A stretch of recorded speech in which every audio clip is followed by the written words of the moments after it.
दादन दुख जाइथिला रोजगार पाई फेरिला शव होई एभली एक दुख घटना देखा मिली सुवर्णपुर जिला डुंगरीपाली ब्लॉक महुलपाली ग्राम रे।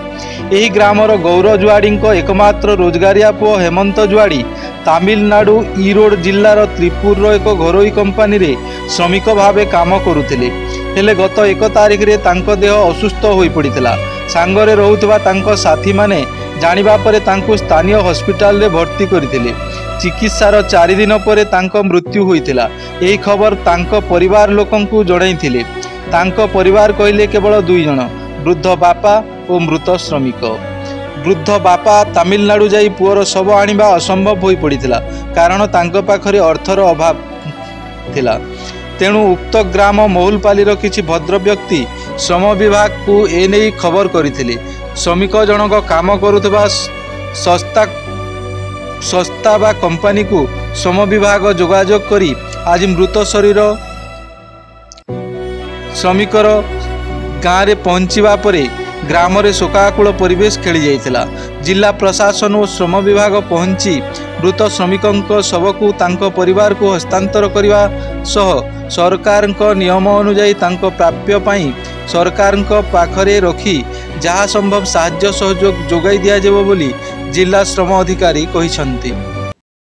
हेमंत जुआड़ी बहुत दिन आगु से तमिलनाडु जी काम दाम करूला जेन 5 पैसा कमाऊला घर के दौला घर परिपोषण करूला आर इटा गला 2-3 दिन आगु तार से तमिलनाडु से खराब होगा कि आज तार मोर शरीर पहुँचला आर जदि सरकार तरफ किसी जदि दिया जाए ताहले भल होता है। आपन नाटा मोर ना संतोष प्रधान महुलपाली।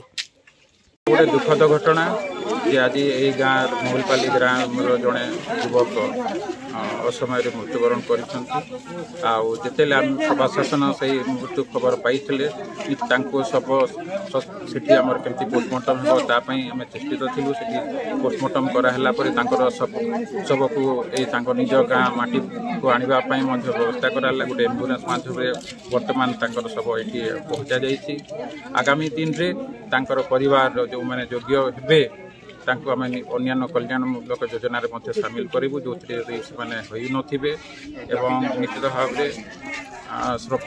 प्रशासन और श्रम विभाग स्कूल आमर श्रमिक मान सहायता नाटा सर मु श्री दिव्य शंकर धुरुआ जिला श्रम अधिकारी सुवर्णपुर।